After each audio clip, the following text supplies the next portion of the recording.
intentionally and deliberately shoot the meeting places. They destroyed all the buses that we planned to use for the evacuation purposes. In 10 days, they reduced all of that to ashes. The evacuation was never enabled because the enemy thwarted all our efforts.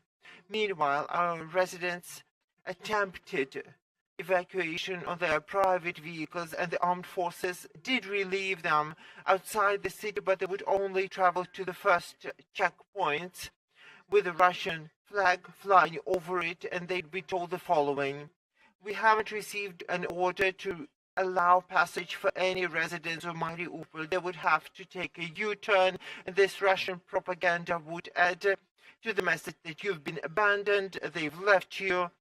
And only on the 13th of April, when the whole world coalesced around evacuation from Mariupol, the evacuation was enabled with private vehicles when the enemy troops opened the passage through their checkpoints, and people have been able to leave the city, traveling to Berdiansk, Zaporizhia, and from Berdiansk they've traveled onwards. So this has finally happened then, and now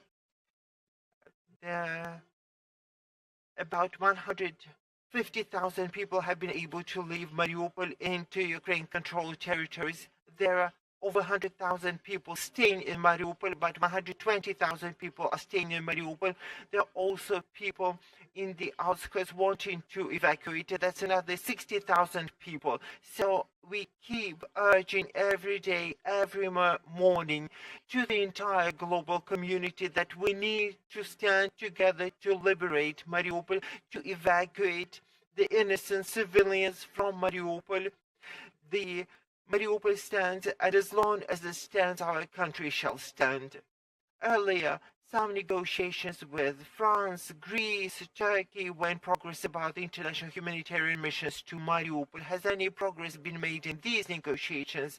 What came out of these negotiations about the international humanitarian missions?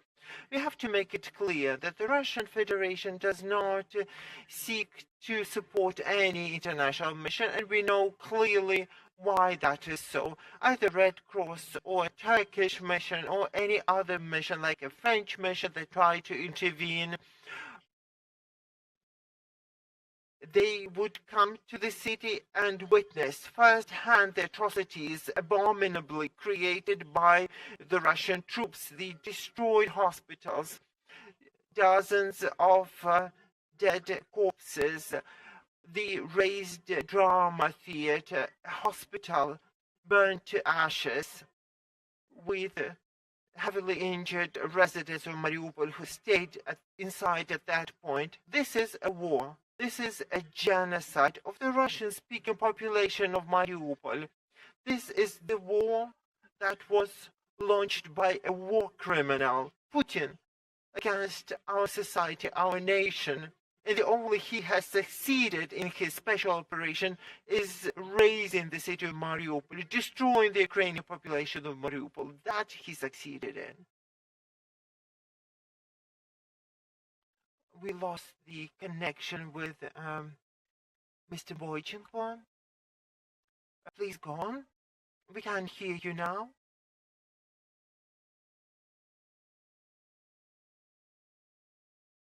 We're trying to regain the connection. We lost the signal, unfortunately. Let's wait. We hear the tragic news from Mariupol, as we heard from Vice Prime Minister Vereshchuk. There'll be no humanitarian corridors operating in Ukraine today. And let us test out the connection. Okay, we can hear you fine. Please carry on. And we have more questions for you in store.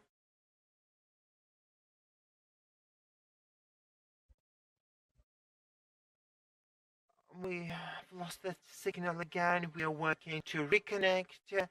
The Vice Prime Minister Irina Vereshchuk reported that there will be no evacuation corridors in operation today, as The mayor of Mariupol has told us earlier that people have not been able to leave Mariupol driving their own cars.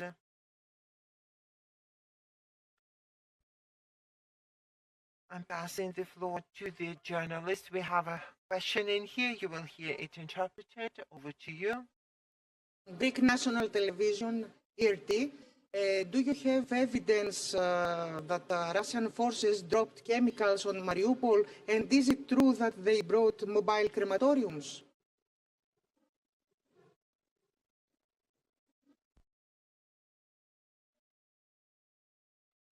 Firstly, about the war crimes that have been evidenced in Mariupol. The first crime committed on the 9th of March, when the Russian warplane dropped 2 bombs on a maternity ward in Mariupol, where the residents died, women and children. The second war crime was committed on the 16th of March in Mariupol, when another enemy plane dropped 2 bombs on the Mariupol drama theater, and there are many such war crimes that have been documented. We documented the fact of razing our town. 40% of the multi-story building have been reduced to rubble. They're past any repair, and this is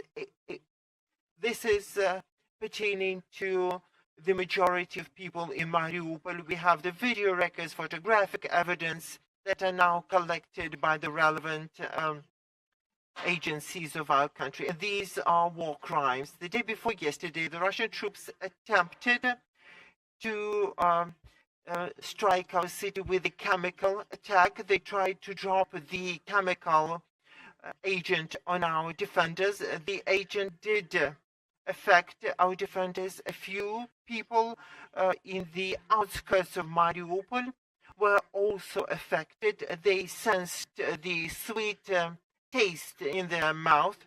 This warned them in the towns and villages around Mariupol, and people started fleeing from these outskirts of Mariupol because they sensed danger. There's no way to collect evidence of that. A lab would need to do the analysis to make the finding, but the enemy troops and the Donetsk proxies of Russia have stated that they intend to deploy the chemical agents because they cannot defeat our defenders who are defending the city. And they were the first to allege that they had committed the crime. Before that, information was available that there are allegedly some chemical labs in the city developing some chemical agents or weapons. And we knew that they were planning to launch this attack, and this unfortunately has happened. Is it true that they brought mobile crematoriums?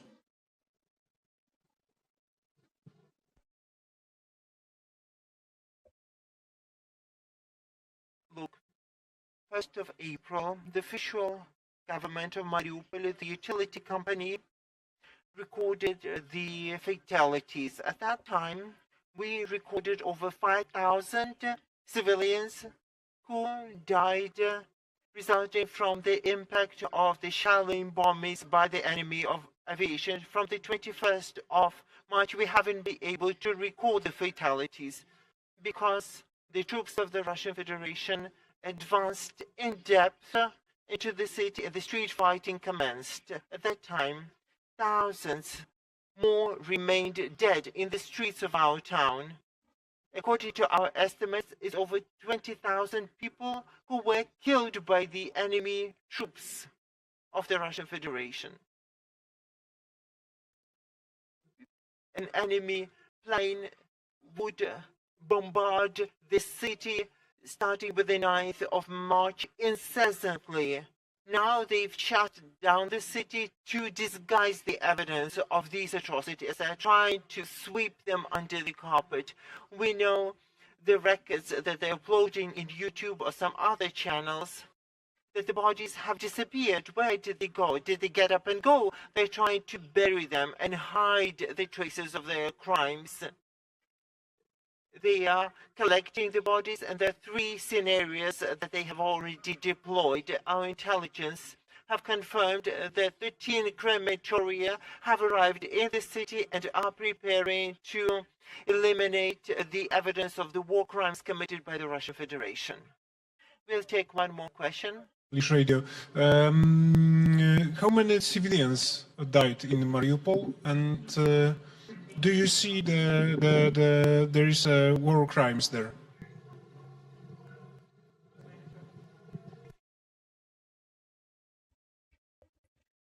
What has happened in Mariupol?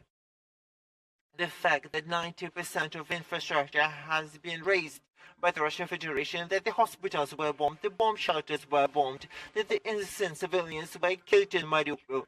21,000 plus is the number of fatalities in Mariupol. These are the fatalities of the shelling, of the bombing. And we believe this to be war crimes, atrocity crimes. This is a genocide of the Ukrainian nation by the Russian Federation in our city and in our country. Thank you.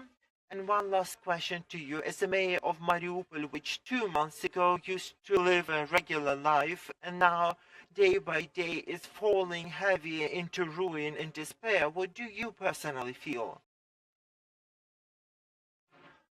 I feel the following.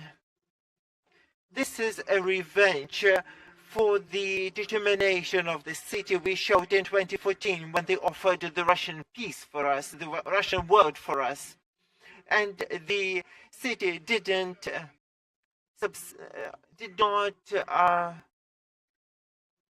buy that. We went on to develop a modern city. We built infrastructure, hospitals, schools, kindergartens.